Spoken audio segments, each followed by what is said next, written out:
राधे राधे भक्तों, आज हम आपको भीष्म पंचक व्रत की कथा सुना रहे हैं। एक साहूकार के बेटे की बहू थी जो बहुत सुबह उठकर कार्तिक के महीने में रोजाना गंगा जी नहाने जाती थी। प्राय पुरुष का मुंह नहीं देखती थी। एक राजा का लड़का था। वह जब भी रोजाना गंगा जाता और सोचता कि मैं इतनी सुबह नहाने आता हूँ तो मेरे से पहले कौन यहाँ पर नहा के जाता है। 5 दिन कार्तिक के रह गए।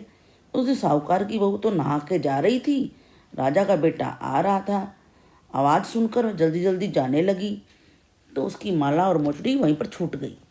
राजा का बेटा आया। उसने सोचा, जब माला मोचड़ी इतनी सुंदर है तो इससे पहनने वाली कितनी सुंदर होगी।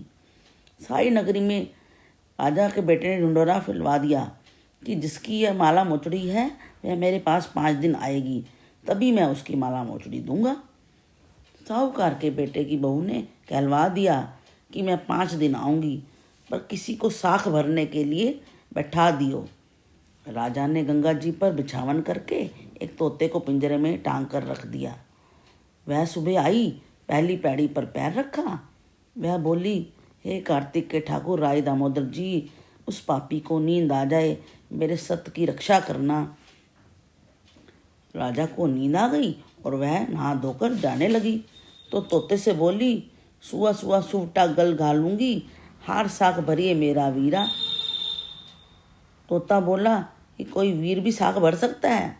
जब वह बोली कि सुआ सुआ सुवटा पग घालूंगी, नेवर साख भरिए मेरा देवर। सुआ तब तोते ने कहा, अच्छा भाभी, मैं साख भर दूंगा। यह कहकर चली गई। राजा हड़बड़ा कर उठा और तोते से पूछा कि वह कहाँ गई थी।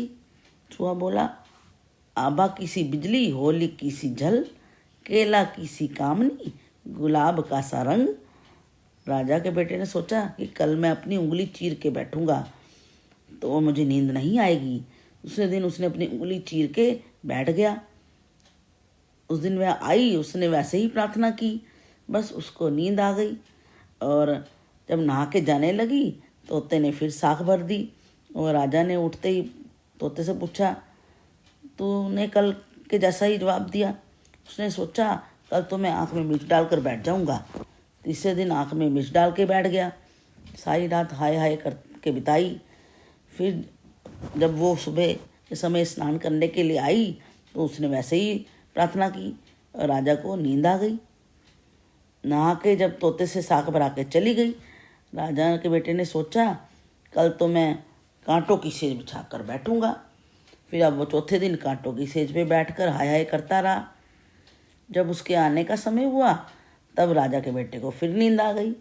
वह प्रार्थना करके नहा के तोते से साग भरा के फिर चली गई। अब आया 5वां दिन। उस दिन तो राजा का बेटा आग जलाकर उसकी राख पर बैठ गया।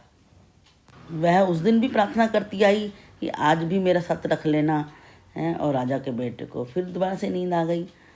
उसने तोते से साख भरा ली और कहा कि उस पापी से कह दियो, मेरे 5 दिन पूरे हो गए हैं, अब मेरी माला मोचड़ी मेरे घर में भेज देगा।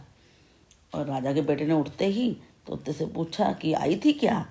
तोता बोला, आई थी, अपनी माला मोचड़ी मंगाई है। थोड़े दिन बाद राजा के कोढ़ निकल आया। वो त्राही त्राही करने लगा। ब्राह्मण को बुलाकर पूछा कि सारे शरीर में जलन क्यों हो रही है। ब्राह्मण बोला, यह कोई पतिव्रता स्त्री का पाप धरा है जिससे कोढ़ हुआ है। राजा ने पूछा कि अब कैसे ठीक होगा। ब्राह्मण बोला, उसको तुम धर्म की बहन बनाओ, उसके नहाए हुए जल से नहाओ, तभी तुम्हारा जलन और कोढ़ ठीक होगा। राजा के बेटे ने माला मोचड़ी लेकर उसके घर गया और साहूकार से बोला कि तेरी बहू गंगा पर ये सब भूल गई थी, उसे दे दो और कह दो कि अपने नहाए हुए जल से मुझे नहला दे। साहूकार बोला कि वह तो पराये पुरुष का मुंह भी नहीं देखती, तुम इस नाली के नीचे बैठ जाओ, वह नहाएगी तो तेरे ऊपर पानी पड़ जाएगा। राजा का बेटा नाली के नीचे बैठ गया और नहाने लगा। जल गिरने से उसकी काया कंचन सी हो गई। पंचभिक्षु देवता जैसे साहूकार की बहू का सत रखा, ऐसा ही सबका रखना। कहते सुनते हुंकारा भरते का तथा हमारे सारे परिवार का ध्यान रखना। Like, share and subscribe.